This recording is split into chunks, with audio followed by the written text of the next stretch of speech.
In 1932-33, upwards of 10 million people perished in a widespread famine throughout the Ukraine. Estimates vary, but the staggering death toll is undeniable.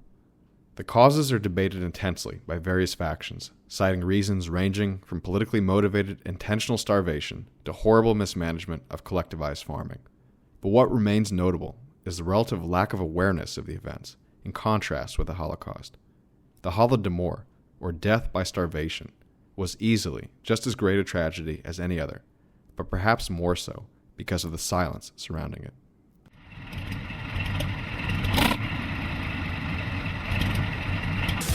Well, I'm not a crook. I've earned everything I've got. Military-industrial complex.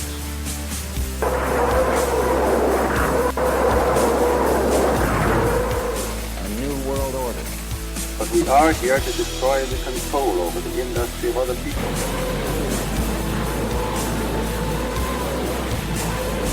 I did not trade arms for hostages. It's been time, feeling.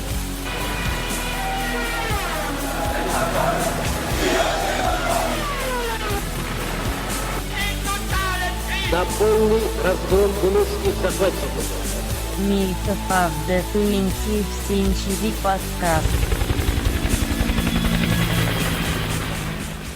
Hello, and welcome to the Myth of the 20th Century. I am Hank Oslo, and I'm here by Adam Smith. Hey, everybody. Hans Lander. Hello. And Nick Mason. I'm back.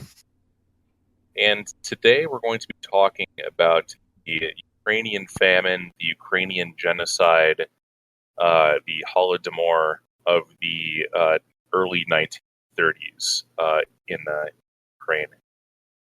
So, just for some background here, the USSR at that point, let's say the kind of start of the period that we're kind of talking about in earnest is around 1928 or so.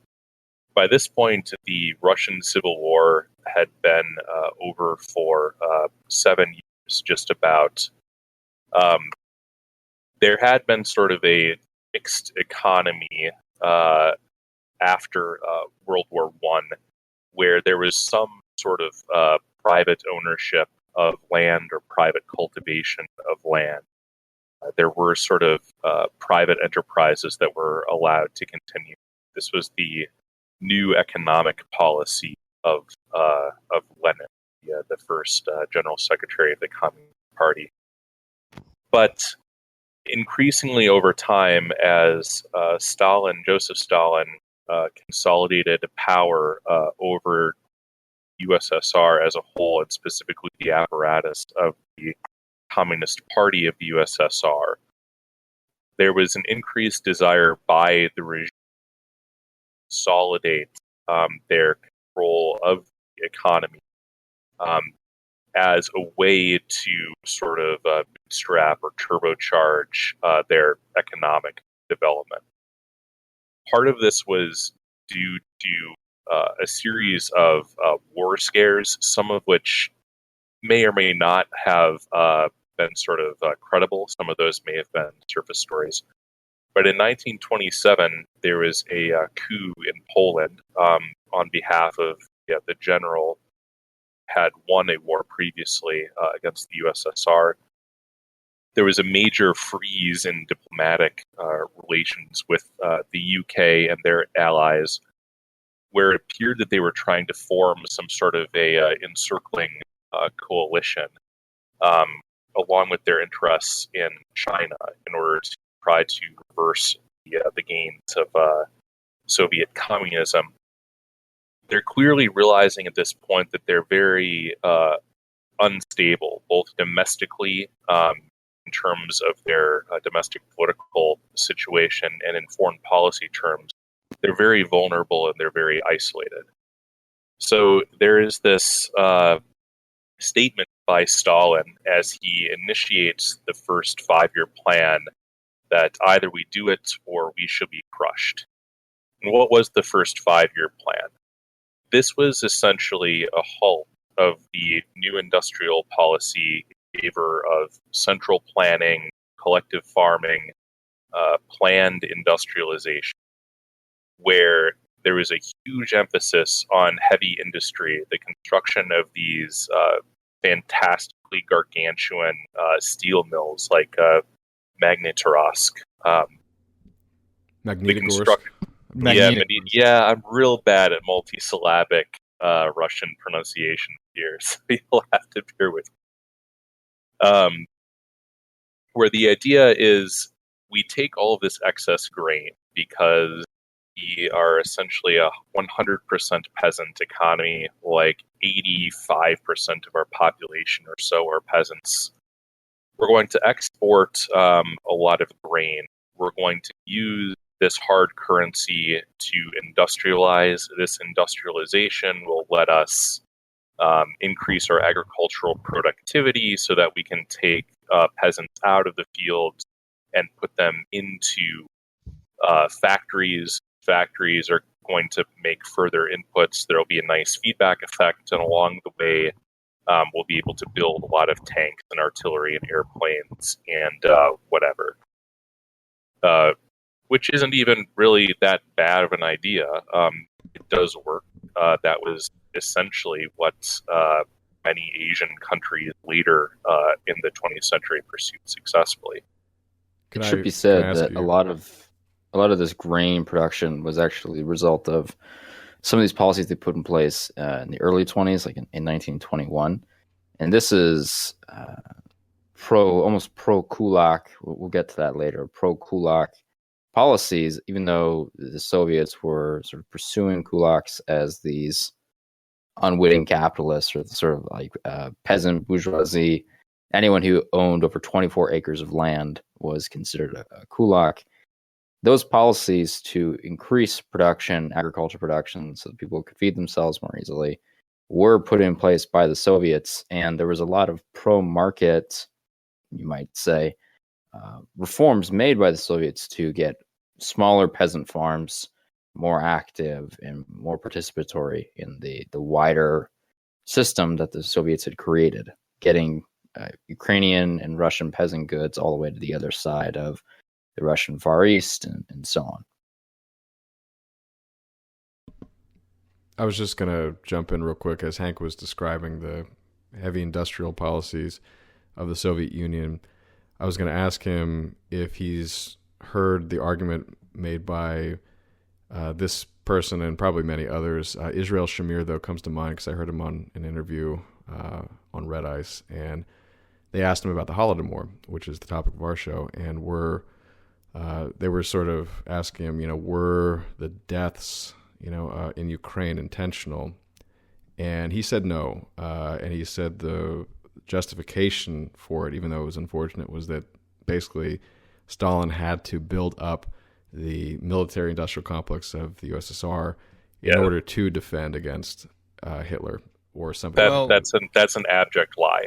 And so we might get into the sort of issues with Anne Applebaum in particular. Her book, though, Red Famine, in as much as you actually focus on the facts that she relates from the Soviet archives that have opened up, they show that as a result of these policies, exports from Ukraine actually cratered. Like, this was a tremendously destructive policy that destroyed an immense amount of capital, wasted an enormous amount of food, killed an enormous number of peasants that were needed to cultivate the land, and that the regime was well aware of the deaths and that those deaths were intentional.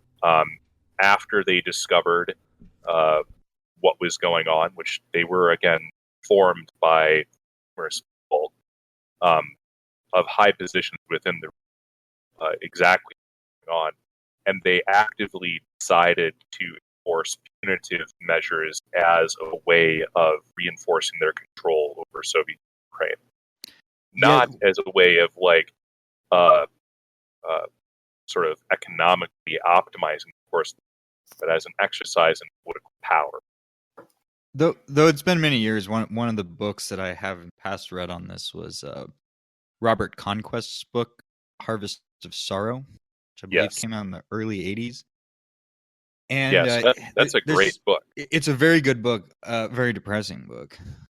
But he got some criticism over the years for the death toll estimates, which are, I mean, they range wildly.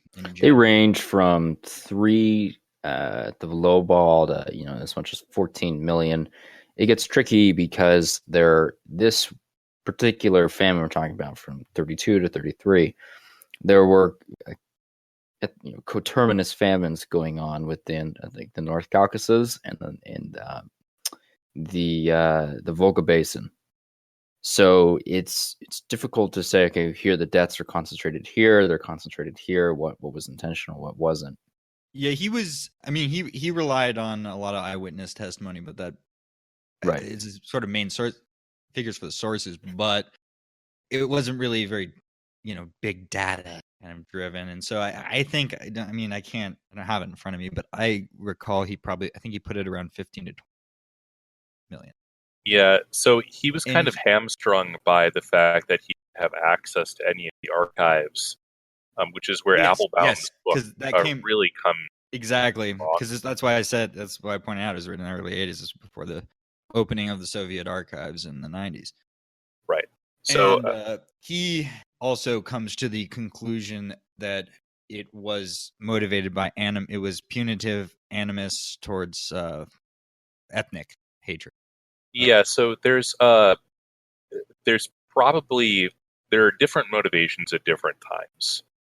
I should add here that if I recall correctly, I believe the largest death toll were actually Kazakh. Yeah.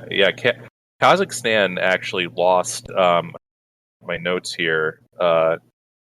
They ended up losing 38% of their 38% of their total population died of famine.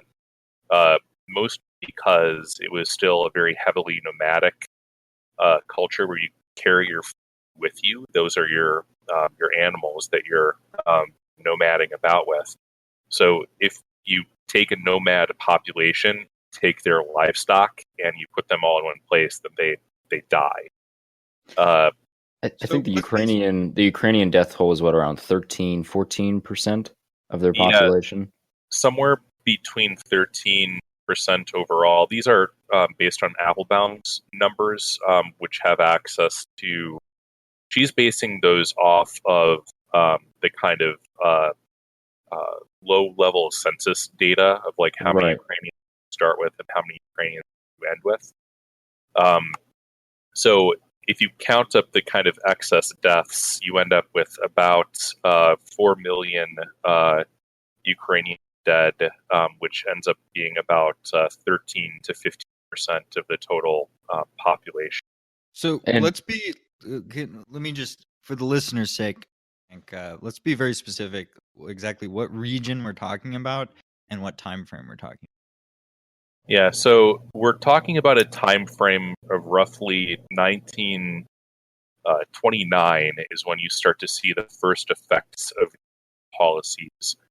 And it sort of ends up petering out, you might say, around 1934 as these policies are reversed. But you still see excess deaths persisting. Like the effects of childhood malnutrition are persistent. You have health problems kind of in perpetuity. So, and the region was the. We're going to be focusing mostly on Ukraine, which is more or less current boundaries of the country of Ukraine. Yeah, the Ukrainian SSR. We're not going to be focusing as much on the Volga Basin, on the Kuban, or on any of the North Caucasus, really. Right. And one more item. The term Holodomor. Do you know where that comes from? Is that it's Ukrainian word. Mor is murder or death or killing, and holod is hunger or starvation. So the phonetic relationship with the so-called Holocaust is merely coincidental, huh? Yeah, it's the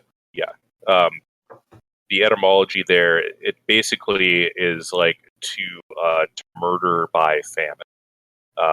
So it's an accusation. The term itself is an accusation of genocide. Yes. Right. It means morti holodom, which is to inflict depending death by on hunger. your level of denialism, using that term itself is indicative of the position you're taking.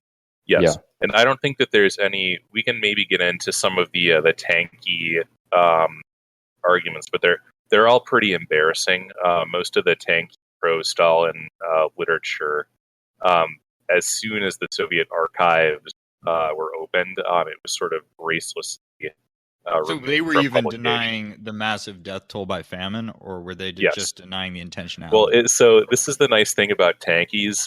They're not really, they don't really need to be consistent. They're like, it never happened. It was an accident. It wasn't that bad. They deserved it, and it was worth it. Right.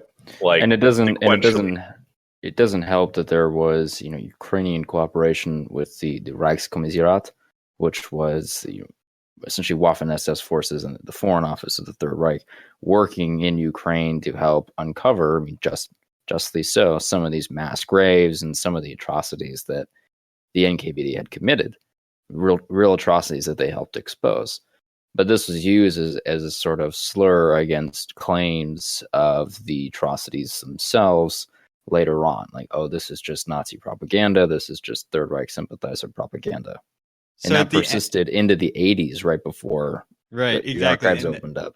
That's something, at the end, that's something I would like to go over, which is the quite obvious historical comparison, because even at the lowball estimates, so-called Holocaust is dwarfed by the Holodomor. Well, that's depends on how you count both sides. So maybe we should start, because I am using Applebaum as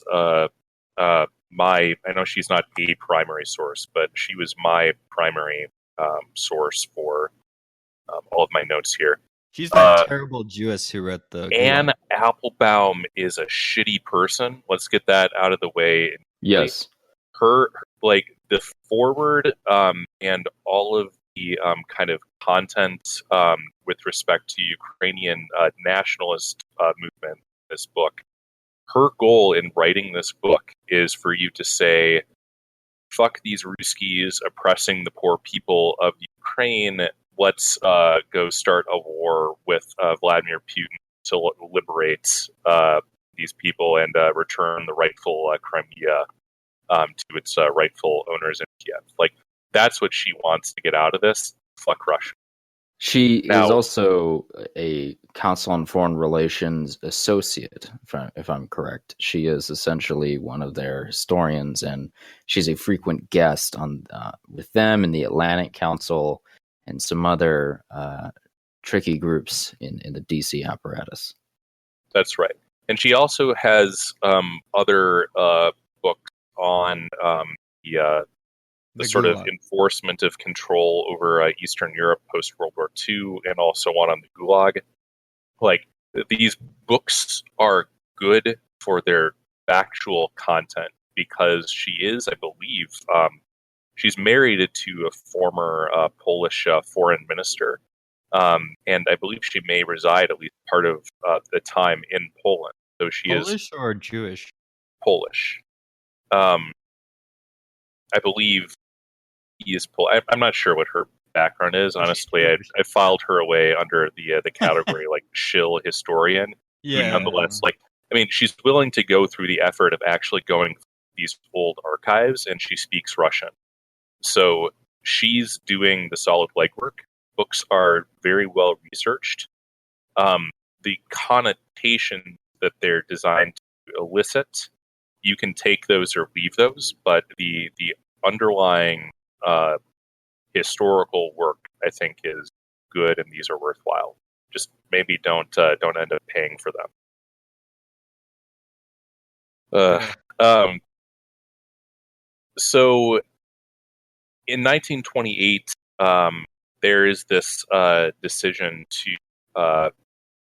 enforce collectivized agriculture and to try to do the trap industrialization process. And this really kicks off in 1929 and 1930 as this collectivization campaign starts to be initiated. So when we say collectivization, you're some peasant, you're Pavel, some peasant 100 miles outside of Kiev. Some woke college student shows up in your village and is like, comrades, for the glorious revolution, you guys all need to abandon your farms and come to this new huge farm over there. We've got tractors, we got seeds, we got houses with pit toilets, we got everything. Western technology was one of the big selling points too. Right. And, Pavel is not a smart man necessarily. He's definitely not an educated man, but he knows that if some Pavel is a simple man. Yeah, Pavel is a peasant. He's the salt of the. He knows that when some woke city slicker named something like Applebaum comes up and says to abandon your farm, you tell them to go fuck themselves, and you continue do exactly what you're doing. So this pitch of voluntary collectivization really doesn't go that far as you would expect. It wasn't. There's a nice quote from so there's this peasant named Delotte who is relating these guys showing up. The men and women who showed up in Delotte's village that winter were the first tangible evidence of the new policy. At first, the villagers didn't take them seriously. Their personal appearance amused us. Their pale faces and their clothes were totally out of place in our village surroundings. Walking carefully to avoid getting snow on their polished shoes, they were an alien presence among us. Their leader, Comrade Zeitlin, add your own parentheses there, was, in the language of the time, a 25,000er, meaning he was one of the approximately 25,000 urban activists recruited at the end of 1929 to help carry out the collectivization of Soviet agriculture. So you literally had woke activist cadres going out into the countryside trying to convince people this fail is ridiculous. So if you're Stalin, you can't just say, all right, well, it's all good then. Decide that the problem is this block class. That these rich peasants who are basically capitalists, they are the ones obstructing this great Soviet future.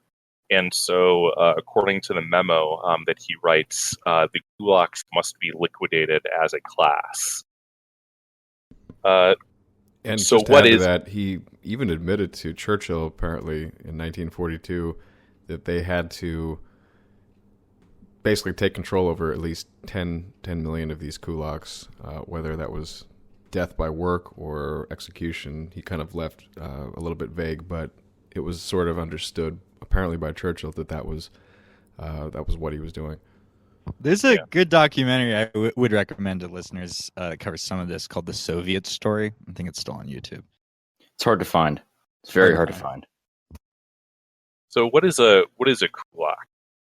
It ends up being anyone that the regime wants to be a kulak. It becomes increasingly elastic over time, but it really ends up meaning just a productive peasant. It's right.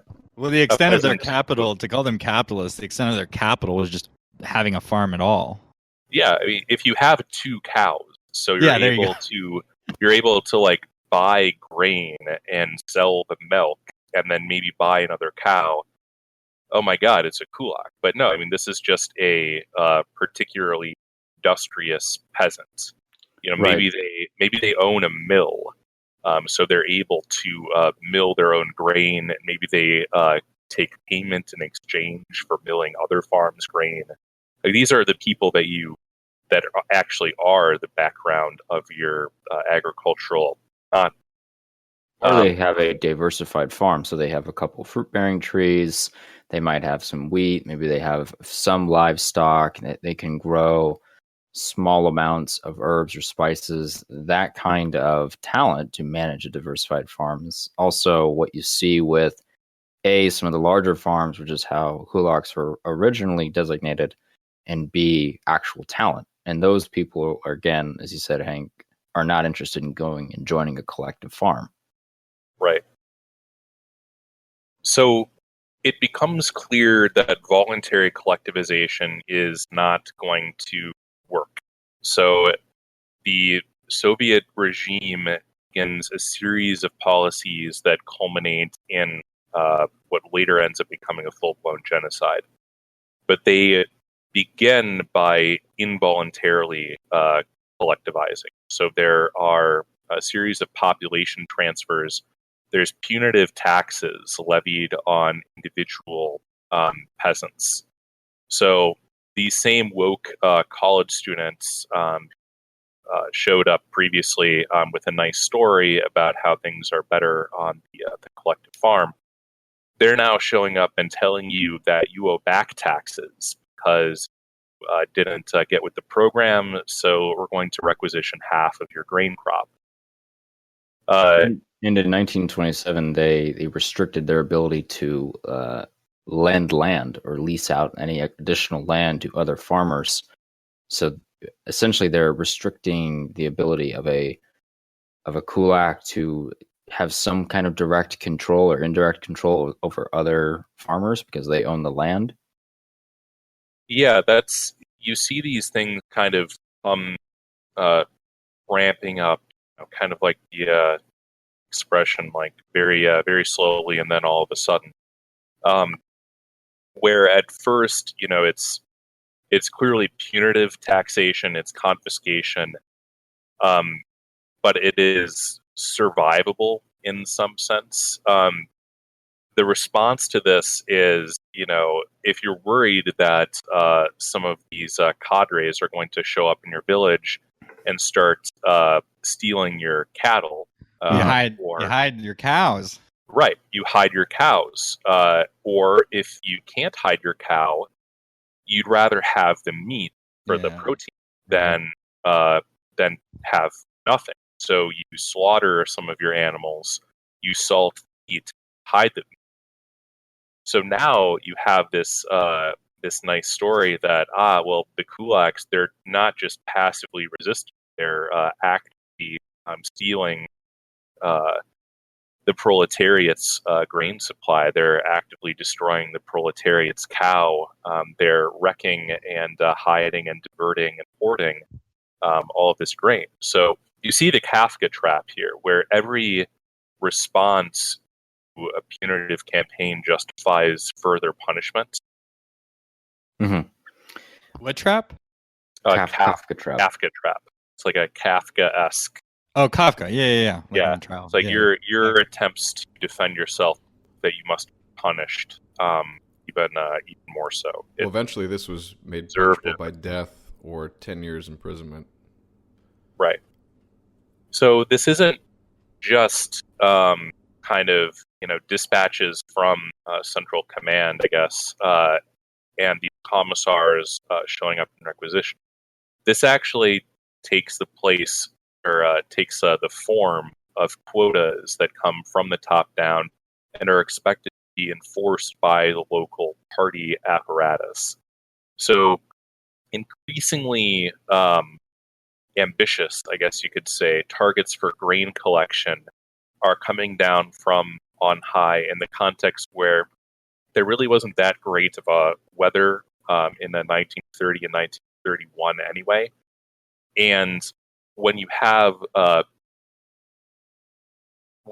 this confiscation regime, the supply sort of dries up. You can't just take people's stuff, expect them to make more stuff.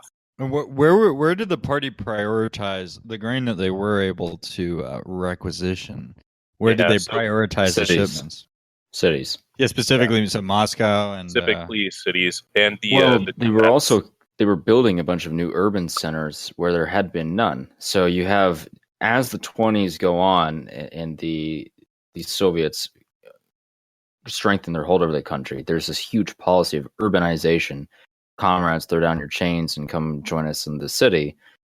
And they either construct cities out of thin air, or they just start expanding slums and what we kind of call commie blocks, early versions of these throughout existing cities. So you have all these people being taken off of rural land, or with many of the Asiatic Russians being taken out of nomadic life, and they have no real means of supplying their own food all of a sudden.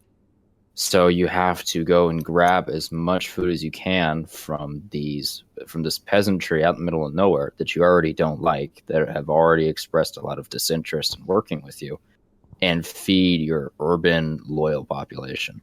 Well, and this is back to the problem that Hank mentioned at the beginning, which is the people, the deniers, or the people trying to make the case that this was just a byproduct of collectivization. It was, you had a net fall in grain production.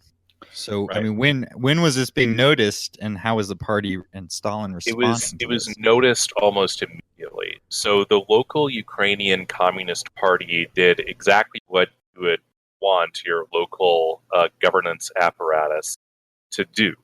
They said, there's not that great of a harvest this year. These targets are excessively ambitious.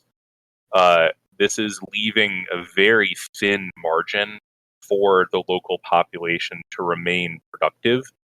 You should scale back some of these quotas or abolish them altogether in favor of a tax. The response to this, because there are some excess deaths at this point. This is not a full-blown famine as of yet, but it becomes clear that this could lead to a real situation if things continue accelerating. This reminds me of sort of a corporate psychology gone incredibly wrong. So if anybody's ever worked in a big company, the sort of pressure that's put upon middle managers is usually to either cut costs, boost sales, or both. Basically, the drive to increase profits is always there. And a lot of these guys are under quarterly earnings pressure. And there are a slew of stories of people basically having to make these Herculean efforts that end up even cannibalizing their future profits in order to make these quotas that are somewhat arbitrarily assigned by people who are also under pressure by whether it's Wall Street shareholders or competitors in the boardroom or what be it. And so I see in a situation like the Soviet Union where you have a bunch of people who have absolute power and you have a system where you have absolute authority over taking other people's life, you're in a very precarious position if you make any mistakes. And so there's always this drive to not admit mistakes and to push responsibility for mistakes down below you. And I see how this could happen in a place like Ukraine, where it's sort of considered an outsider group compared to the people in Moscow. And the Muscovites are trying to essentially put all the blame on all these kulaks or whatever you want to call it outside of their sphere of influence, so they don't themselves get blamed for problems like this. Yeah, it's funny you bring up middle manager. It's because we all know kind of the weird connections, as James Burnham testified in his life, between the rise of management science as a real force in the world. A former communist himself. Yeah, and what the Soviets ended up using in their system in the 20s and 30s. I mean, the managerialist revolution was taken hold early on in the Soviet Union. It was essentially a place run by middle managers. And the secretarial hierarchy, the party secretarial hierarchy, let's call it, from the Politburo in Moscow all the way down to the local secretaries and the Secretariat of the Ukrainian SSR, were yes men, but they were also party ideologues who wanted to gain favor with the Politburo constantly. So there was this constant attempt to one-up one another. So if a order came down like a quota for a number of people to be deported or to be thrown in a camp or to be executed or to be questioned, and by the way, this led to about by the end of 1930, like 1.5 to 2 million people had this fate befall them in Ukraine. Let's say the order was 5,000 for this general province in Western Ukraine, and the local secretary would say, how about 7,000? How about 10,000? Can I do that? And the party secretaries in Politburo, Moscow, say, of course you can do that. Right. And so it's this purity. It's a literal purity spiral. It's what we should call it, a mixture of over-engineered management science and purity spiraling from a party sense that led to this complete human capital drain in the breadbasket of this rapidly urbanizing empire. It was a situation where everything was primed to go wrong. They had this very complex system of what the society was. Every single cause was primed to start faltering. And the Soviets, I think, really had no clue what to do. They were sort of caught up in this plan to break Ukraine, and then the country rapidly fell apart from there. Well, and you could make the case until about late 1931 that this was all sort of a horrible accident where feedback to the system wasn't being gotten by the correct people. There was no incentive to correct the situation. Right. But at a certain point, you lose that as a excuse, and you can actually see the policies later on where it becomes clear that this isn't just a whoopsie. This becomes a intentional program of death. And this is where I'd like to bring in the American libertarian capitalist shill perspective that on the bow tie. Around. I'm not putting it on. I'm going to hang the bow tie. So, like, this is what the claims of the libertarians is of why it is that communism is such a human tragedy. It's from a purely economic perspective, and to my mind, the Holodomor itself is a perfectly irrefutable refutation of this exact claim, as I assume you will get into, Hank. But it's this is just the accident of not having prices, not having a market, and that the sort of managerial chaos that comes with this leads to massive death. Because from the capitalist liberal perspective, assuming I guess you wind forward in time, because there was a time where some of these people were also very Christian, and they saw what was going on as godless and evil in a very moral sense. But it was just the result of bad economics leads to this mass slaughter, that without capitalism, you have millions piling up in the streets. And I think that, I mean, you could argue, Hank, could you not, that you could have probably done all this kind of stuff. You could have collectivized these farms in a way that would have prevented starvation. Not that this would be optimal or desirable, but it probably could have been done. Oh, absolutely. I mean, other countries, the United States, Germany, like all of these countries effectively ended up with a highly mechanized, highly productive, effectively, like, go through some 200-acre grain farm in Iowa, and it sure looks like a collective farm. Like, there's not a whole lot of people there because the machines are doing 90% of the work. And all heavily system subsidized. Well, yes and no. It depends on the kind depends of farm. On the grain, but yeah, in the aggregate, yeah, to some extent.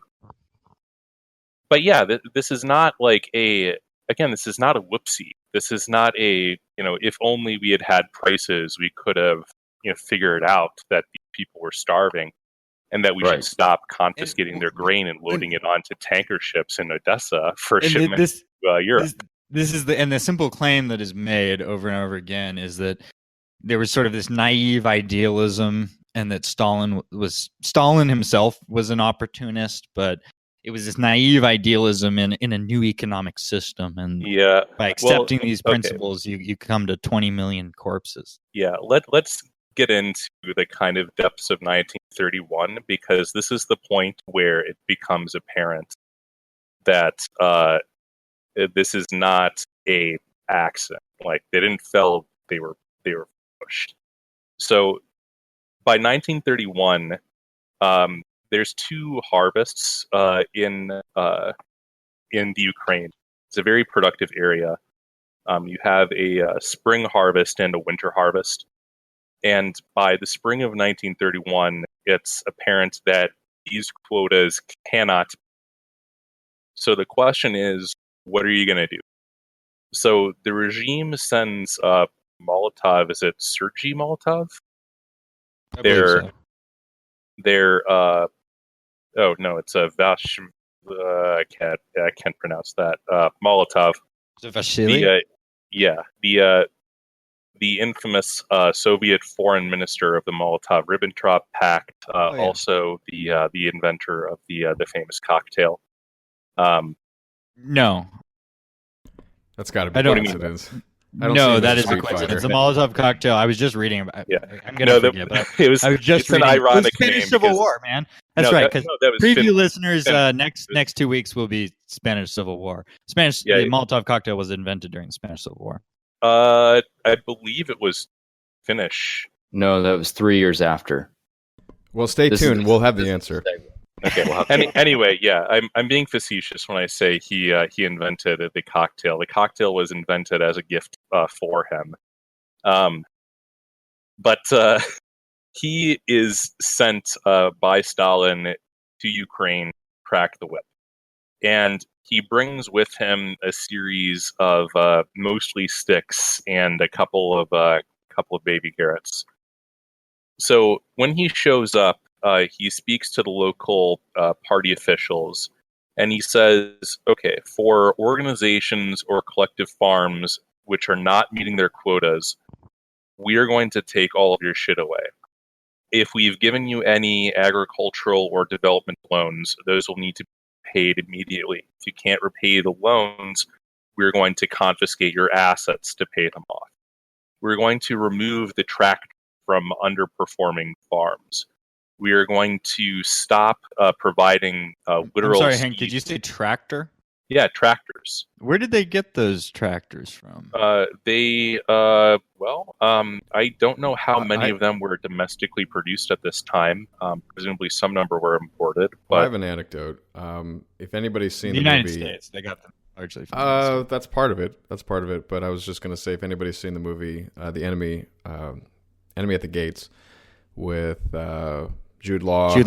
I just watched that a couple of months ago. Ed Harris, kind of facing off against each other. They take place. The movie takes place in Stalingrad, which was obviously the scene of an enormous conflict during World War II, where I think over 1 million people died.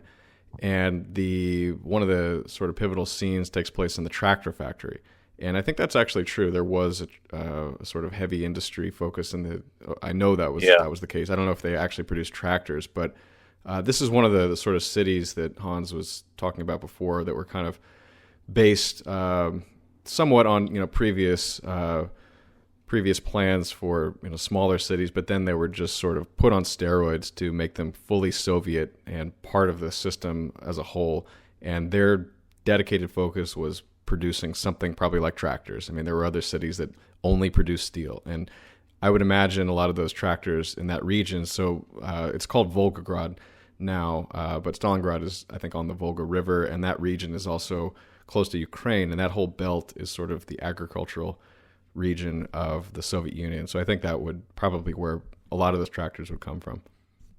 Yeah, and so you see the kind of, again, Kafka trap here of your farm isn't meeting its production quota, so we're going to take away all of your farm equipment. Yeah, we're going to take away the capital equipment. So, hey, next quota comes around, you might as well hang yourself. Right. So these are all of the sticks, basically, that things will get worse and worse unless you comply. The carrot is that if you do fulfill your quota, here's some kind of marginal additional support in the form of the inverse of that. But you can't get grain out of nowhere. Like if you have a poor harvest, then you're not going to quota. No way around it. So he also divides Ukraine into 9, I believe, grain collection districts with the local commissars in charge of those districts supplied with basically dictatorial emergency powers in order to collect the quota. So from the local party perspective, you see kind of what's happening, that we're going to punish these farms heavily if they don't get their act together, but personally are responsible for making sure they get their act together. And if you don't collect all of the grain that we have told you to collect from your district, you could be in for a very long vacation in Siberia. So this whole pattern gives lie to the whole idea that this was some kind of a tragic mistake, when you have at this point concrete evidence that this is not possible to do safely. But nonetheless, the decision is made basically, fuck these peasants, fuck their grain, we're taking their grain. These people are essentially modeled as like your human farm equipment. Your only use is to produce grain, to build out these cities, to build the tanks, to protect the regime. The actual human beings are completely instrumental. They're secondary in the calculation of the regime at this point. So what's interesting is that in 1930 and in 1931, the amount of grain production was falling like 20-something% each year. And then they pulled, I think they were short of grain seed by 45% of what they typically were in both years. What this means is that a lot of the food that the peasants had to feed themselves with wasn't there. They couldn't make their own bread to keep themselves going, to farm, to send food to the cities. Yeah, there's a literal death spiral. Yeah. So this is like, we're talking about tractors, but this is effectively a man-powered, you might not even have a whole lot of horses in a village economy. So once you start having things like somebody came by and confiscated a large part of our seed crops, or had so many deaths in this village that we literally don't have enough labor to sow the fields, and the quota is the same. These are the sorts of things that make this clearly an intentional pattern of behavior, because there's no even attempt, despite like the copious evidence in the state archives that your local and regional commissars were writing letters upstream explaining all of this in intricate detail, that too many peasants have died, so we don't have enough labor to sow the fields. To back that up, here's some data points. 1931 harvest, 18.3 million tons of grain, which was previous year 1930 was 23.1 million tons. 1932 goes down to 14.6 million tons. 1933, 22.3 million tons somehow. And then in 1934, it's 12.3. Right. So what you're supposed to be seeing here is a rapid. Is that the surplus reserves being consequent? That was 1933. Yes. That data point is part of the broader picture that we're trying to paint here, that shows that from 32 and especially into 33, despite what we should be seeing as a general downward trend in production, because there's less people, there's less efficiency. Millions of people are starving or being shipped out. There's 3 categories of kulaks. 2 of those categories, the ones who were either thought to be fighters or more dissident types, or the most productive and wealthier ones, were either killed or deported. And the third that were left were the least productive ones, or ones that were already sort of living subsistence lives that maybe had some excess grain production, and they were given orders to continue to produce. But that huge jump from 14.6 to 23 to 22.3 and then back to 12.3 was a massive looting operation. And I'm not aware of any major or even really minor armed uprising during this period. No. Well, they didn't really have arms per se. I mean, this is so. You see this a lot of the time in the American context when you're talking about red state, blue state conflicts, where somebody will say, the red states, we produce all your food. Like, what you going to do, like, if Brooklyn goes hungry or whatever? And the response to that is, well, all of that food is grown in a particular place, and you need access to that place in order to farm it. So it becomes really easy with a fairly small amount of secret policemen or Red Army or whatever to go out to a village during grain collection or grain harvesting or planting and monitor the fields. And if you see a dude out there, you now have control of that. You have control of the grain supply. Like it's actually fairly easy to secure non-densely populated agricultural land. I have a quote I'd like to read. It's a small passage that kind of outlines this further. The peasantry was given no incentive to produce. By the end of 1930, 78% of collective farms had failed to pay peasants their, quote, labor days, unquote, worked. Moreover, the Labor Day payment in Ukraine in kilograms of food produce was half what it was in Russia. Collective farms were excessively large, reflecting the mania for gargantuan projects that dominated Stalinist economic thinking. The Ukrainian leadership had called for small, quote, cooperative collectives.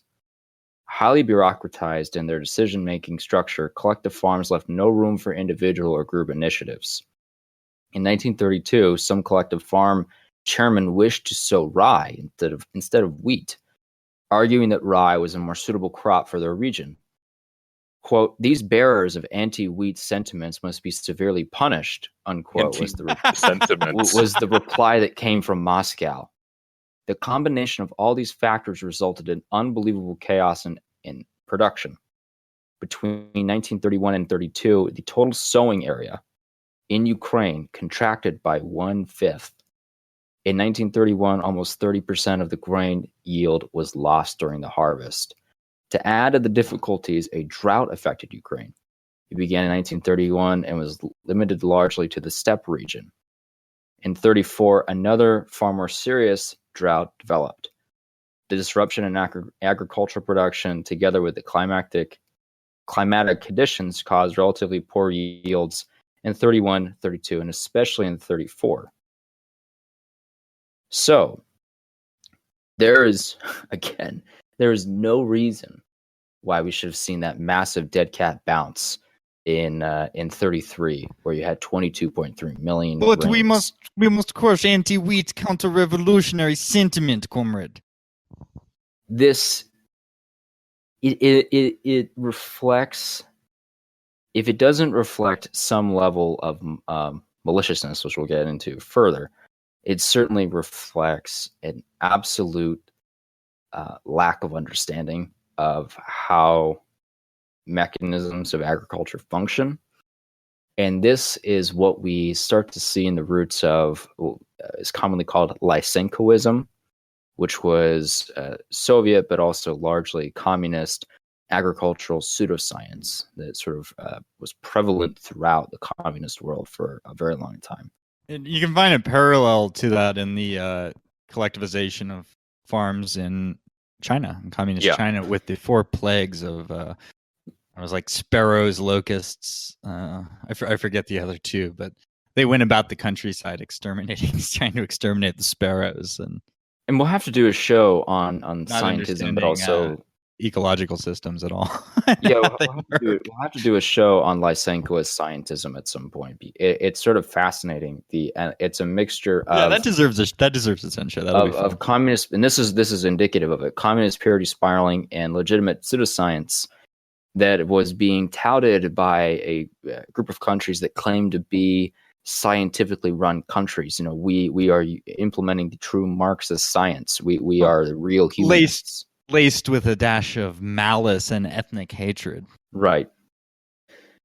So we should also mention that in 21 and to 1922, there was a bit of famine. There were several small famines throughout Russia. That was after the Red Army had mostly crushed.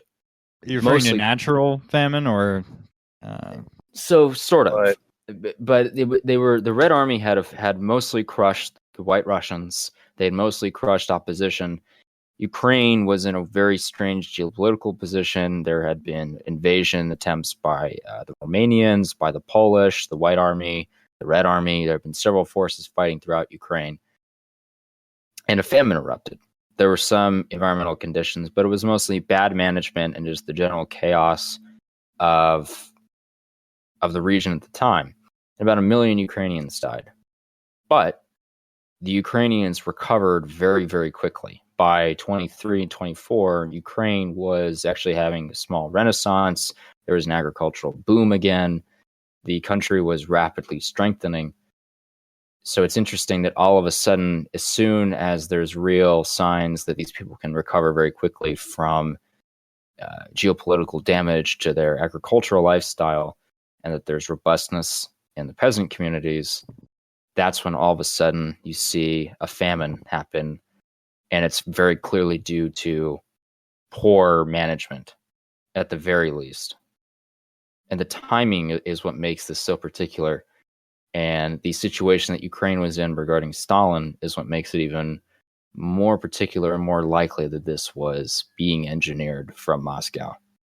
Yeah, so by the time you get to 1932, you now have a full-blown crisis situation. Right. You have things like your horses are dying of starvation, people are eating their horses. The peasants start to realize that anything that they harvest is just going to be confiscated. So they begin eating their own seed grains or refusing to sow them. The local Ukrainian party actually attempts to halt grain confiscation, just say, we're not going to do this. There's a large number of people dying. It's not good for the brave socialist future. It's not good for the peasants. It's not good for anyone to continue this. They actually request that the Central Party calls for foreign food aid.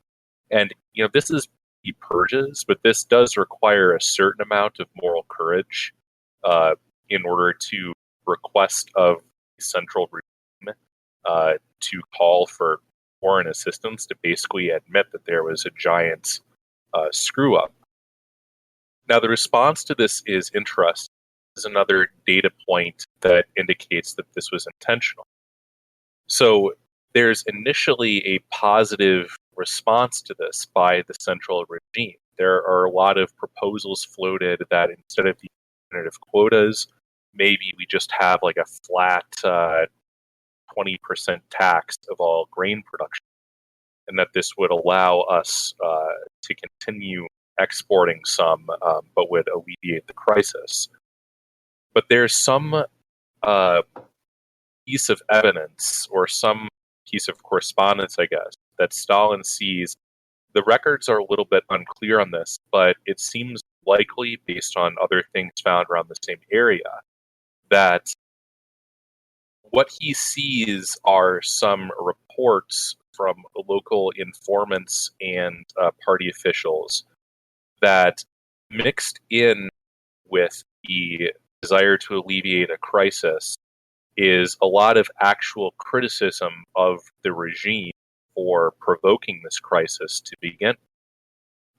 There are a lot of reports of quotation people being like, we had it better under the Tsar. These foreigners are stealing our wheat. They mean to kill us all. Essentially claims that the regime lacks legitimacy, which it does at this.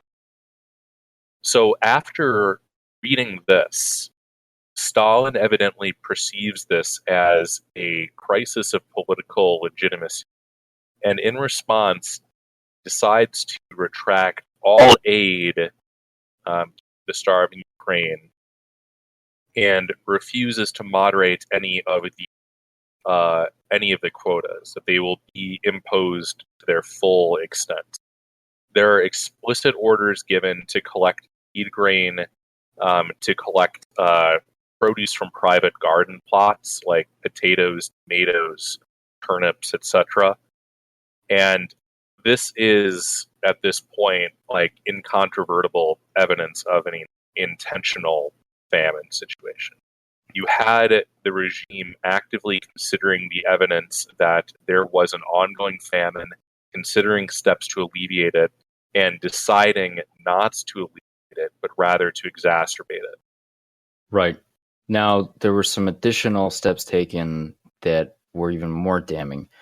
One of which came in 1933, actually, and that was the rejection by the Soviets to take aid from the International Red Cross and Cardinal Idnitzer, who were offering to provide real famine relief to Ukrainians and to people in the Kuban and to the North Caucasus and in the Volga Basin, everywhere. Were offering to provide a lot of food. Rejected. Furthermore, Stalin was in a very, very intricate game to acquire more Western technology and to get the approval of Roosevelt. So he was exporting 1.7 million tons of grain to the West while this famine is going on. That was to make as much money as possible for the Politburo to enrich themselves and to strengthen their position in the country. On top of that, at one point, in 1933, they only fulfilled about 75% of the grain quota. And that left an average peasant family with about 80 kilograms of grain to feed themselves, which is nothing. Furthermore, they start closing the Ukrainian borders, which is a huge problem because then these Ukrainians are not allowed to travel around the rest of the Soviet Union, potentially find work elsewhere to feed their families. Then in August of 1932, there was the Holsop property decree. And if you were caught stealing grain from a field, it was an instant death penalty. And then about a third of the villages in Ukraine, farming villages, which were deemed unproductive, were deprived of manufactured goods and foodstuffs from the rest of the Soviet Union. And they were essentially blockaded until people in the village died out and there were no more requests. There was also simultaneous active purges of both most of the people who had written all of those letters upstream saying this was a full-blown crisis, we need a change of policy. Most of them ended up being gulagged or executed. Vast swaths of Ukrainian civil society, for instance, anyone who had been involved in the previous Ukrainian independence movements of the 1920s and many religious figures, writers, poets, the kind of core elements. Applebaum tries to make the case that this was the sort of formative populace for like the Ukrainian national identity. But they're also all of the people who can potentially organize any sort of resistance to the central regime in the course of this campaign. One of the, you're talking about the church. So this goes into the Ukrainian nationalist movement, which had, again, as I said, there was a small renaissance going on in Ukraine in the early and then mid-20s. There was an attempt by the Ukrainian Orthodox Church to break from the Russian Patriarch. Now, the Russian Patriarch, the Russian Orthodox Church, who had become a tool of the Soviet Union at this point. It was very infiltrated, it was oppressed, and they were making deals to survive. And in many cases were Soviet agents, which were the patriarchs of the church. And the Ukrainians attempted to break from them and attempted to reassert the Ukrainian language, reassert Ukrainian customs, and so on. And there were representatives from Ukraine who went to Moscow to talk to Stalin and tried to make deals with him on how to protect Ukrainian minority groups throughout the rest of the Soviet Union, things like that. This was all used at like the show trial of the SVU, which was which was, I guess, fictitious for the most part. It wasn't actually real. But they had an arrest of 700 members and show trial these people for the Union for the Liberation of Ukraine. There's something in Ukrainian, I'm not sure. I'm pretty sure as censored as Svoboda, or Svobodom, which means freedom or liberation. And these people were all shot or thrown in jail, and then eventually shot or just put up under a train to Siberia, where they eventually died. Most of these people were wiped out. What you see here is an attack first on the intellectuals, then on the church, and then the heartland of Ukraine. Majority of the Ukrainian population was rural, and that was where they derived the majority of their strength, was they had a very strong, solid rural population that could take care of themselves and could, if necessary, rise up and form militias, could form a defense force, and could provide excess grain for a war effort, things like that. Once they were knocking out the intellectuals, they decided to go after what remained of the Ukrainian people, and that was this rural class. And once those people were gone, once the kulaks were gone, the landowners, a lot of people who knew the land very well, you could say kind of proto-agricultural scientists, the Soviets were able to reassert total control over what remained of the Ukrainians, because the people who were left were not people who could assert themselves very well. Not only that, but actually after the famine started to wind down, one of the ways that the famine was sort of reduced was by literal population replacement. So the Soviet regime resettled a large amount of Russians and Belarusians in the Ukraine to replace all the dead Ukrainian peasants in order to allow for the sowing of the fields. Mm-hmm. I think that says a whole lot there, that was used as a mechanism of state policy. And it says a lot about Stalin's sort of Russian irredentism, which is peculiar because Stalin never really harbored a lot of great feeling for the Russians as people, but as he consolidated his power, he found that they were the most useful in his efforts outside of his fellow Georgians in asserting the vision that he had for the Soviet Union. I mean, at the height of this in 1933, you had about 30,000 people dying daily. Majority of those were Ukrainians and what we consider the Ukrainian heartland, which is what we're mostly concerned with, and the Kuban and some other places. But you were having a mass wipeout of families that had probably farmed that land. So some of these families were going all the way back, maybe to the days of Kievan Rus, were wiped out and then replaced by Russians or Belarusians or who knows what else from the Soviet Union, just to make basic grain deliveries. But by 1934, another clue that this was being done intentionally is that the harvest was spectacularly low, as we pointed out. But the requests for grain in 1934 had dropped precipitously too. They were essentially null, because at that point they had decided that they no longer wanted to prolong the famine, and just like that, you had, despite having a drought that year, you had some resuscitation of the Ukrainian peasantry, because Moscow decided, oh, we really don't want that Ukrainian grain this year. We'll let them keep a larger stake of it. Do we want to talk about Walter Duranty? Yeah. Yes, we do. Yeah. So Walter Duranty is the original fake news, a real piece of shit. He was a reporter for the New York Times on location in the USSR from 1923 to 34. He was coming on the heels of John Reed. Right. And intermittently after 34.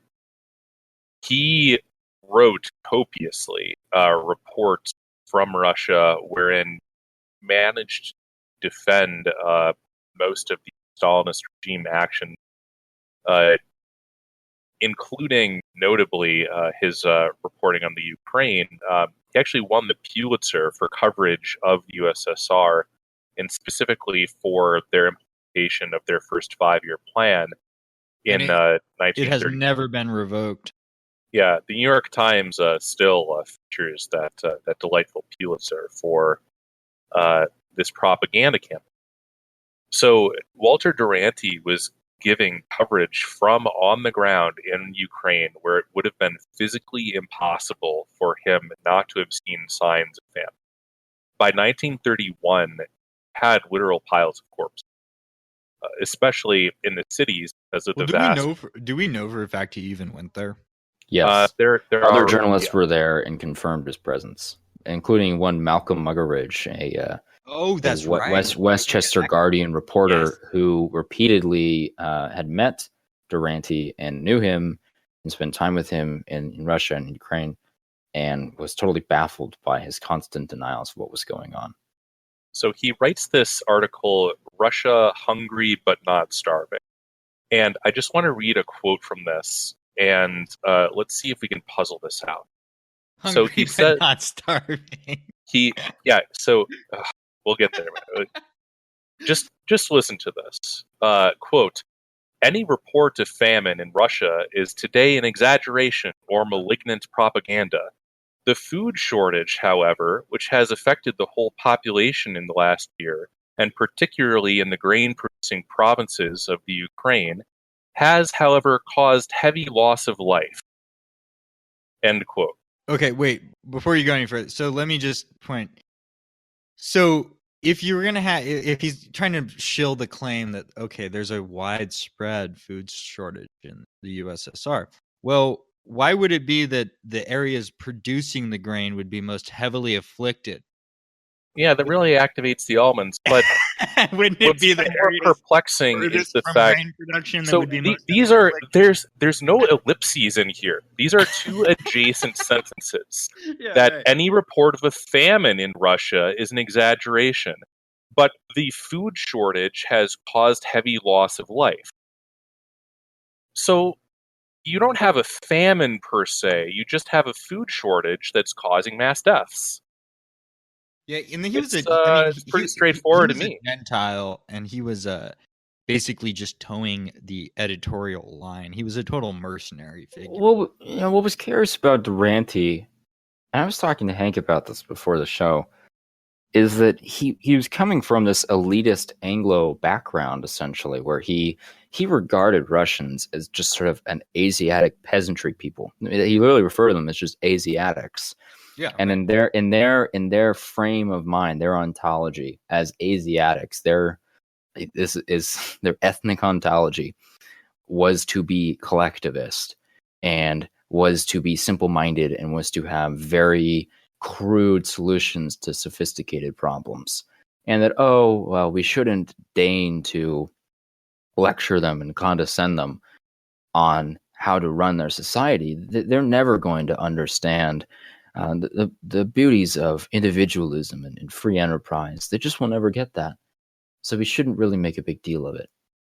Which is like, okay, I mean, you can have a claim for different peoples sort of having different governance styles. I think a lot of us would even agree with that. Like, when we talk about things like why Iraq never reached the same level of civil society as Ohio, despite our lovely foisting of democracy on them. But the sheer disingenuousness of not only like making that sort of claim, but the absolute forging of evidence and the disingenuous reporting of facts that are simply contradictory and impossible. That's the real. That's unconscionable. Because this was at the same time that other organizations were attempting to organize food aid to the region. And again, these facts add up to my mind to indicate, I've long believed that Duranty was very much just a mercenary figure, because he really did not have any particular ideology. He wasn't motivated, and to cover this up, by personal ideological disposition. Hans pointed out, he didn't. I mean, his attitude was pretty typical of the WASP ruling class. It's the people he worked for, the Jewish New York Times. But it's also coincidentally, he was also a CFR associate, much like Applebaum, and that creates this sort of. I wonder though if that was he a CFR associate at the time of that, or was it yes to the club? Both. Yeah. Once you're in CFR, you never leave. Dues. I mean, the guy knew what his job was. Right. I see this a lot in big cities in America. A lot of people call it cognitive dissonance, but people who are doing well in their own lives, or they're working as part of some high-tech company that gets a lot of publicity for being very innovative, will at the same time go downtown for dinner on a weekend and walk by blocks of homeless people, and then go into the restaurant, turn around to their friend and tell them how great the new economy is. There's just this huge disconnect in the sort of, they're not even the elite, but they're basically the sort of the servants of the elite. And I think they want to be part of an even greater portion of the upper class. And to admit that the system itself is fundamentally flawed would underscore their own non-virtue in sort of the whole scheme of things, and they can't. Well, they always, those climbers, those people just under the ruling class, they always make the mercenaries intellectually. Right. I mean, we noted a lot of this in our Red Hollywood episode, where there were several films made by Hollywood before, during, and after this period that highlighted the glories of the Soviet Union, that had people working bountifully in farms and singing and smiling. Yeah, well, this was to be a new Jewish empire. It was having a joyous time, and the show trials were not show trials. They were ardent pursuits of real traitors to the People's Revolution, and they were just and right. Well, in this kind of notably, Mission to Moscow. There's a nice scene in there where they have the show trials where the dashing NKVD agents are breaking up this evil conspiracy against the regime. Right after they just got done raping some Ukrainian girl for not giving over enough grain. And I mean, this was a combination of that between people like John Reed and Walter Duranty and Hollywood. The American people actually did not really understand what was going on. It was, as Emma Goldman said, a bright red star rises in the east.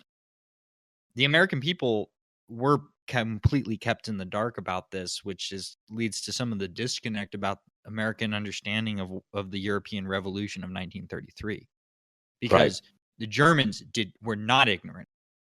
The Eastern Europeans were not ignorant of this. They knew what was going on there. Americans did not. I would like to point something out, and this is what I was reading from earlier, the man-made famine of 1932 to 1933 in Soviet Ukraine by Bogdan Kravchenko. This is... I found it. So how many died? How many millions perished? Harry Lang, editor of the left-wing Jewish Daily Forward, published in New York, visited Ukraine in 1933 and was told by a high-ranking state official, on a mission of peace, quote, 6 million people perished from the famine in our country, quote. The official paused and repeated, 6 million. According to the 1926 census, there were 31.2 million Ukrainians in the USSR, while the 1939 census results indicated the number of Ukrainians had declined to 28.1 million. Over a 13-year period, the number of Ukrainians diminished by 11%. The population of the USSR, on the other hand, increased by 16%, the number of Russians by 28%. The exact number of deaths attributable to the famine will never be known. Even so, most specialists, including those such as Maksudov, among dissident circles in the Soviet Union, are of the opinion that approximately 6 million Ukrainians perished during the famine. Weird how there's so much, quote, respectable debate considering these numbers, whereas the sacred 6 million, that's not up for dispute. I would like to, and this was written in the 80s, so this is before the Soviet archives are open, so there's a lot of hearsay going on. It's still to this day it continues though. Like first of all, that is to go after this notion that the tankies often spout. Oh well, if you look at the Soviet census for the whole country, the population grew. So how is there a famine? Yeah, everybody now agrees that basically the Soviet census of 1939 was just made up. Right. Or if it wasn't made up, this was a population growth transfer from Ukrainians to Russians and other minorities in the country. Yeah. They literally cannibalized their own population in the context of inflicting literal cannibalism on the Ukraine. Like the actual extent of the famine, there are, I don't know that we need to go full. I hate that aspect of Holocaust literature where you kind of, immerse yourself in the grotesque aspects of what it actually is to have a famine. It's a little too macabre. I would just add, to that point, I would say that taking a literal roller coaster that leads you into the oven, probably, rolling on past the automated masturbation machines on your way to be turned into lampshades and soap, is actually probably a better way to go than to watch your entire family starve to death in front of you. Right. And so we have here evidence, again, from the Soviet state archives that was not available in the Harvest of Sorrow, and some other books are written. We have things like intercepted letters from Ukraine to other parts of the USSR, to relatives in Poland, field reports by informants, field reports by the local OGU, the predecessor to the KGB, where you had reports of fairly widespread consumption of the dead. You had parents murdering their children rather than seeing them slowly starve to death. You had people going psychotic and attempting things like eating wood or grass or bones, self-consumption. Just every catalog of horrors that happen, like that is what a famine is. Not just the fact you don't have enough food and you die. It's the dehumanization that happens when you are forced to turn yourself into a machine. Only purpose is to get enough calories, and that machine breaks down. And then under those conditions, under starvation conditions, to have to negotiate with these people who are well fed, who come to your town and are ready to take you out back and shoot you. Here's a story for that.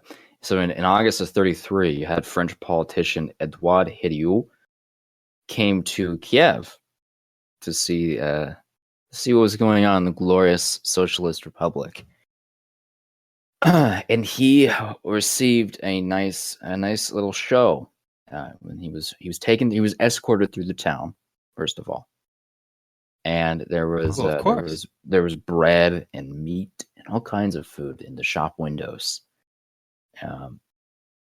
You had actors who were members of the party for the most part. Some of those woke AF Moscow kids LARPing as Ukrainian peasants walking around Ukraine. Or walking around Kiev, I should say. And then you had this happening in America. you had starving kids who were hanging out near the orphanages or so on, hustled inside.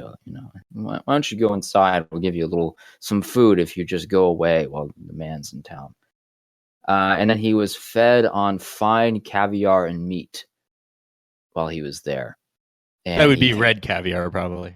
He came back and he talked about, quote, the socialist spirit and the, quote, Ukrainian national feeling.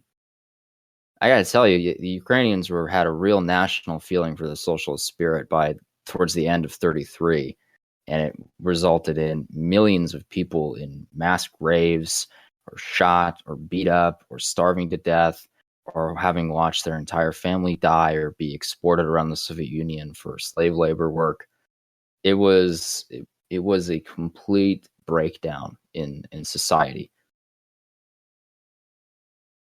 So What do modern Russians sort of say to this? I mean, I don't know. Didn't happen. Well, it didn't happen. It depends. It depends on who you talk to. Like, the regime was actually very adept at sort of suppressing this internally. Needless to say, there weren't a lot of newspaper editorials about them for their actions. Certainly, if you talk to some Ukrainians, depending on who you talk to, they will be very aware of this. A lot of Russians will take the line. I asked one or two, kind of in passing, because sometimes sensitive issues to talk about. They're like, well, Stalin did a lot of bad things, but maybe it was necessary to save the country.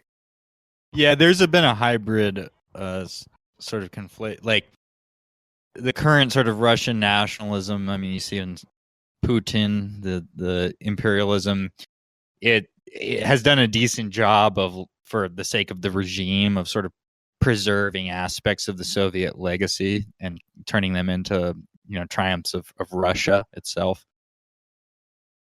For instance, the war itself, it's referred to in sort of in honorific terms. Yeah, I mean, before what was the guy who ran Ukraine before Poroshenko? Yanukovych, the pro-Russian leader of Ukraine. Him and Putin had come to an agreement that it wasn't really genocide. Some things went bad. The NKVD was bad. Stalin made mistakes, but it just wasn't a genocide. Things just went a little awry. Well, and again, people get really held up on these labels of like. Because genocide's a criminal. Even the tankies agree if you push them hard enough that Stalin killed a lot of people, and maybe it ended up being worth it in retrospect. I mean, it's not like he saw World War II coming. So I don't know how you could kind of morally justify him at the time that he was making the decision. Well, that is debatable. We'll get into it at a later point. There's speculate, but pretty much everybody. I mean, nobody really seriously disputes the fact that a shitload of Ukrainians died and that there was, at a minimum, a major fuck up. But you don't get to put yourself in charge of arranging an entire economy fuck up and then evade moral culpability for it. That's what your responsibility as a ruler is when you take control of that aspect. Like, if you're going to seize control of the grain production, then you damn well make sure that you're producing grain and feeding your people. Right. And to be fair, I understand where this genocide stuff comes from, why it's often touted, the meta of it. It's often used as in an anti-Russian context. I understand that. I fully understand that it does help fit this agenda. And this is why Anne Applebaum does not give a shit about the people of Ukraine. Yeah. It's not, Anne Applebaum could care less about people behind the Iron Curtain or what they suffered, and could certainly care less about the average Russian and probably wants them gone. I understand that. And I fully get that mistakes were made, and perhaps it was done to save the regime. I'll disagree that regime should have been there, but if it was a hard choice to save the regime, I can understand that line of logic. And I've often toyed with the idea, what would the Tsar have done? Would the Tsar have been any kinder to the Ukrainians in this respect if Russia was facing wide-scale famine and economic disallocation of resources and lack of proper technology? What would the Tsar have done? Probably something similar. Would it have been as Nicholas sadistic? II was a pretty sweet man. I mean, sure, but would the Tsarist autocrats and the aristocrats that owned a lot of this land done anything different? Would it have been as sadistic? Well, yeah, they have an incentive too, because it's their land. Well, exactly. As Adam is, at the very least, they would have taken a better time horizon. They would have taken a better time horizon. I want to sort of not take issue, but I want to sort of disagree slightly with the sort of assertion that the Soviet rulers were starving their own people. I don't think they saw it that way. I think they saw the Ukrainians as somebody else. And that's what part of the motivation was. And if they could decrease that population in the long run, more power for them. I mean, we should maybe mention the other angle to this, and so people don't think we're purposely leaving it out, is obviously the sort of strange Jewish angle to the entire drama. The Soviet Cheka and the NKVD, essentially secret police, but they're more akin to regime functionaries. They went around and kept people in line. They were overwhelmingly Jewish. The NKVD in particular was over 30% Jewish. It was more well represented than I think any other ethnic minority in the country. Yeah, for like what? I think it's higher than 30%. 6% total population out of the whole Soviet Union. Right. Or even less than that, potentially. And also the key positions is more important than the lower functionaries. Right. Applebaum actually has some quotes from Ukrainians who are noticing, like, what the hell are all of these Jews doing in Ukraine? Like, this won't end well. Right. And this is a 1934 census, 38.5%. Those holding the most senior posts in the Soviet security apparatuses were of Jewish origin. Now, you might think that I'm reading this from the Daily Stormer. I'm actually reading this from Ynet News, which is an Israeli news publication. Oh, I love that party game. I'm glad you brought this up here, Hans, because I was going to have to do it otherwise. Like, this is some of the confusion. So if you take Robert Conquest's book, People Dispute the Ethnic Animus, they're always trying to trace this back to Stalin himself, who is, of course, Georgian. And as I mentioned earlier, you had a lot of Kazakhs who made up a very large chunk of the body count. And so people are like, okay, well, what's Stalin's ethnic animus here? No, and I think Conquest. I'm not sure. I can't really say because I think if Conquest he immersed himself in all this stuff, he probably found out the simple truth that Solzhenitsyn understood. But he had to get published by respectable publishers, and I would, if it was a wager, I would bet that that's where he was taking this. He's not very explicit in his book, though. It's been many years since I've read it. But the ethnic animus is best explained by as Hans was saying, the Jewish domination of the secret police apparatus. And we should mention that these are people. Sorry, Hans, but some of the most hardcore pogroms were committed in Ukraine.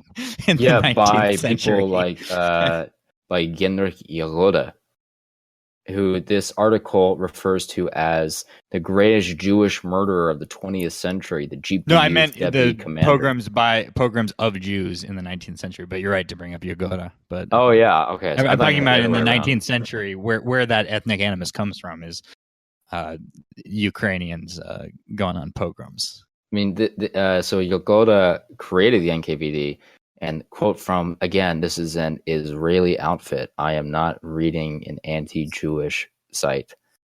Yagoda diligently implemented Stalin's collectivization orders and is responsible for the deaths of at least 10 million people. His Jewish deputies established and managed the Gulag system. After Stalin no longer viewed him favorably, Yagoda was demoted and executed and replaced as chief hangman in 1936 by Yezhov, the, quote, bloodthirsty dwarf.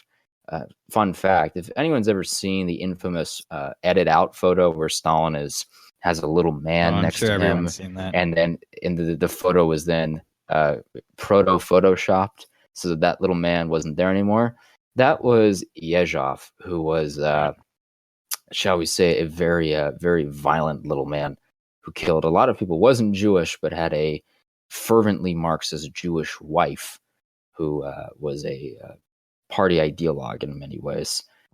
We will get to a full episode on Stalin, and I'm looking forward to it. But suffice to say, the 20th century cannot be well understood without understanding Stalin's role in relation to the Jews of Russia. And there was another man who was a close associate of Stalin, Lazar Kaganovich, and Leonid Reichman, who was a Reichsman, who was one of the heads of the NKVD, and one of their chief interrogators. Him and his cronies were very active in Ukraine and were very active in the rural heartlands of Russia as well, going after people that just wanted to make an honest living in their life. And before I forget some of these other names, we also had Israel Laplevsky, I don't know how you want to pronounce that, and Boris Berman. Now, all of these guys didn't last long. Most of them were dead by World War II or before World War II. You might hope that maybe some members of the Waffen-SS got their hands on them, but it was actually Stalin himself who got rid of most of these individuals over time. It should be said that almost none of these original Bolsheviks that Stalin inherited from Lenin survived very long after they carried out these operations in Ukraine and in Kuban and in parts of Russia and so on. They were gotten rid of. And my suspicion, I think some have also touted this, is that this was intentional by Stalin to create a nice enemy for many people to point at and conveniently either get rid of for him or create a lot of impetus for him to get rid of them himself. Either way, Stalin won the great game within the Soviet Union for control of Politburo, and a lot of Ukrainians had to die, and a lot of Jewish commies had to die too. So I have a list of countries that, according to the Ukrainian Ministry of Foreign Affairs, have recognized the Holodomor as an act of genocide. So I'll start alphabetically. Australia, Canada, Colombia, Ecuador, Estonia, Georgia, Hungary, Latvia, Lithuania, Mexico, Paraguay, Peru, Poland, and the Vatican, if you count that as its own country. What's notably absent from that list, however, is the United States. And I'll sort of ask you all, what do you think about that, and how do you think this compares to the Holocaust recognition list? Oy vey! It doesn't surprise me. Roosevelt was made aware of what was going on in the Ukraine. There was already a lot of Ukrainian communities in some New England and East Coast American cities, and they protested. There's thousands of them protesting in the streets about what was going on over there, and asking Roosevelt to stop cooperating with the communists. Interestingly, at some of these protests, some Communist Party thugs showed up and beat up the Ukrainian protesters and scared them off before the police could get there to prevent any more press coverage of these famines going on. But he was receiving letters from Ukrainian dissidents. He was receiving letters from people in Ukraine. He was receiving letters from... Wait, the American 1933 regime working hand in glove with the USSR? Yeah. This is shocking. Well, it gets worse than that.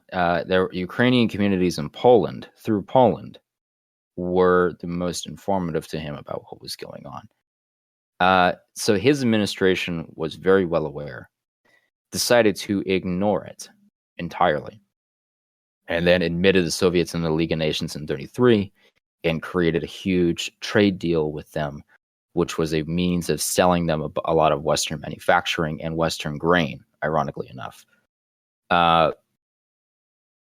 This was a business opportunity because Roosevelt was doing whatever he could at this point, to resuscitate the American manufacturing economy and the American agricultural economy, both of which had collapsed. But it was also, the conspiratorial angle is that this is more cooperation between Anglo elites, communist officials, and let's say Judaic Bolshevik ideologues in both countries. The history of the 20th century. Well, if that wraps it up, I did want to close on. I had a poem because I like that poetry. This is from the greatest of female poets of the 20th century, Odessa-born Anna Akhmatova. This is everything's looted, betrayed, and traded. Everything's looted, betrayed, and traded. Black Death's wings overhead. Everything's eaten by hunger, unsated. So why does the light shine ahead? By day, a mysterious wood near the town breathes out a cherry perfume. By night, on July's sky, deep and transparent, new constellations are thrown. And something miraculous will come, close to the darkness and ruin, something no one has known, though we've longed for it since we were children.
Weave my